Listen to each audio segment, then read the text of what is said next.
Welcome everyone to the Tactical Tavern. I'm your host Tomas Alas, and in this video we are going over my recent acquisitions from Revenant Corps. And since Halloween is right around the corner, I thought it would be fun to check out some ghost knives and see what features they have to offer you, taking a look at the pros and the cons in order to find out if they're right for you. Before we get started, a big thank you for clicking on the video. Make sure to subscribe so you won't miss future videos helping you go over gadgets, gear, and all things everyday carry. With that being said, let's stab into it.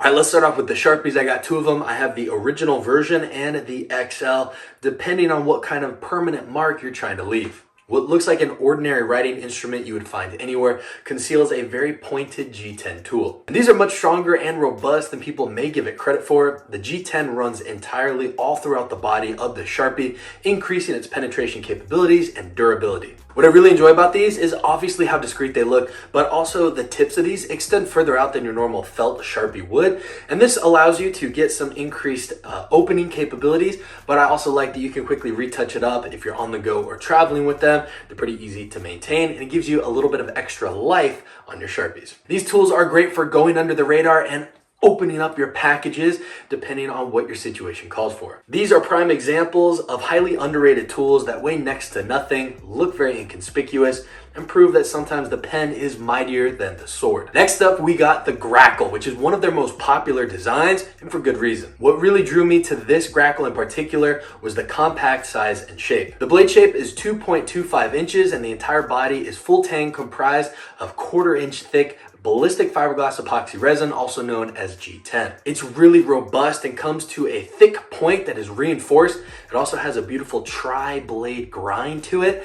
Now, even though this is definitely more of a point-driven tool, this actually has quite a little bit of a jagged edge, and I feel you could certainly do some last-ditch lacerations with it. The model that you see here is the Jade or Natural G-10, and I think that is the most beautiful thing ever, but there are a variety of different colors and grip patterns that you can go with. The handle has a few different options that you can go with. There is a classic hemp wrap that I believe is sealed in resin, but they also have this hand-wrapped Sukamaki and ray skin that is just to die for. This is very traditional, and it is genuine ray skin underneath. I know there's also a variety of different colors, but this wrap is gorgeous. What I also enjoy is that it's smooth to the touch, meaning that you can easily conceal it comfortably without having to worry about it irritating your skin. But when you need to grip onto it, this thing melts and sticks into your hand, providing a lot of confidence depending on any adverse conditions. Carrying this around is a well thought out sheath. It is made of Boltaron, not Kydex. Boltaron, and it's thick and very sturdy. You'll also notice that it has a little cutout here, which is super fun.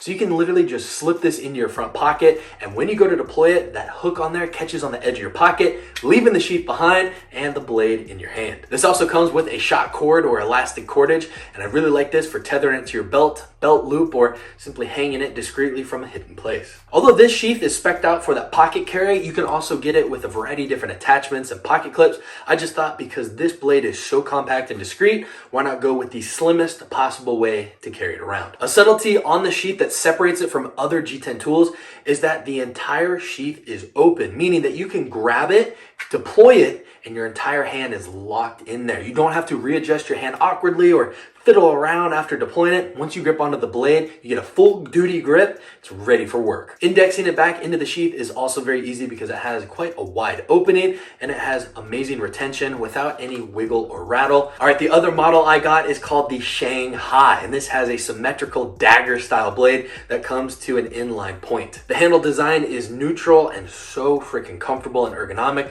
no matter how you decide to grip it. This has an overall length of 7.75 inches and the blade length comes in at roughly 3.5 inches. This also sports a beautiful tri-ground blade, although it's a little bit more straight, not so TKell-esque, so it definitely lines you up for quick targeting and leaves behind a nasty little triangle perforation. Although these are certainly point-driven tools, it still has quite a capable edge on here that's functional, and I really like this for being able to quickly get a little flick in there to open up any packaging tape to help you get to your end goal. The quality of the G-10 that Revenant Corps uses is phenomenal. It's some of the best. But that being said, it's still G-10, and that is definitely one of the downsides. It's a little bit brittle, so you definitely have to be careful with it, but it's also easy to shape up and rehone and maintain in the field. What really got me on the Shanghai design was the neutral handle. So again, no matter how you deploy it, conceal it, or carry it, it's going to be readily accessible and comfortable affordable for any of those repeat thrusting activities. You're not gonna have to worry about any edge alignment because once it's capped in your thumb, you know the point is directly there,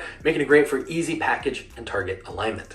The Shanghai also sports a Boltron sheath with fantastic retention. What I like about this is that it's not super tight where it's gonna stick there and you have to like fight to deploy it. This comes out readily accessible and quite smooth and quiet. Because this is a little bit of a larger blade, I opted for the belt carry sheath, which is a 1.75 inch belt clip, my favorite.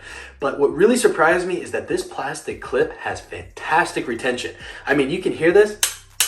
That's insane. Most of the plastic clips I have are like slow motion with no retention. I can clip this into basketball shorts and deploy the blade reliably without any worry that the sheath is going to come with it. Most CCW holster clips I found don't work quite well, which is why I don't prefer them. But for whatever reason, the way that it works with that shot cord, it melts in and it stays in, giving you a reliable and consistent deployment with or without a belt. Best of all, the designer of these tools understands violent encounters and how to prepare for them, which is why he also makes trainers. That's right, both for the Grackle and the Shanghai, I got identical copy trainers. What I love about these trainers is that they come with an identical sheath, so you can carry it exactly how you carry the real deal, and you can safely practice deploying from concealment and without having to invest in a new training partner. Similar to the real deal, the trainers come with your option of the hemp wrap or of course the Tsukamaki wrap with the ray skin. A pro tip is to go with whatever the real deal is. Make sure your trainer has that identical copy. There's no point investing in a trainer if it's different. You want to make sure that you understand how the impact is going to affect your grip and how it feels if your hands are a little bit sweaty or covered in other fluids. The trainers are of course fantastic for practicing that point driven style, but I actually think they have more versatility to them because you can simply just transition to a single edge style or wrap your hand around and practice double edge. So it gives you a lot of versatility and can kind of take the place of a variety of different knives in your everyday carry. Revenant Corps outdid himself with these blades and I'm highly glad that I have them in my collection. I would also encourage you to check these out if you're into martial arts and you want to take your self-protection to a whole other level. These are non-detectable, they're not going to deteriorate, and they're going to last quite some time. They're easily maintainable. The only downside really is that the tips can wear out over repeated use, so you definitely want to make sure you're keeping an eye on that. These tools from Revenant Corps are of the highest quality I have seen from G-10 materials. I love the wrapping on it, and what I really enjoy is that this is going to elevate your personal protection to cover you in just about any arena. These are perfect for when conventional steel blades may not be easily accessible, and another thing I really like about these is that if you have someone in your life, the loved one, that isn't so comfortable carrying a real steel slicey blade, you can absolutely hook them up with one of these, and that way they're not so worried about cutting themselves because it's more of a point-driven tool, but you have a great force multiplier to keep them safe. As always, we advise you to train and carry responsibly and make sure to follow all your local laws and regulations. We are not responsible for any misuse and improper carry of these tools and anything demonstrated here in the video because it is for entertainment purposes only. Revenant Corps also makes a variety of different blade shapes, spikes, designs, ventilators, you name it. So I'll make sure to drop their link down below so you guys can check them out if you'd like more information. But let me know, what are your thoughts in the comment section down below? What are some of your favorite non-permissive environment tools? And what other gear would you love to see us check out here on the channel? If you enjoyed this video, make sure to drop a like, share it with a friend, and subscribe, as well as follow us on Instagram at Tactical Tavern so you won't miss future videos helping you upgrade your gear. With that being said, my name is Tomas Alas. Thank you again for watching. I'm excited to see you in the next Tactical Tavern video. And remember, be prepared, be practical, stay tactical.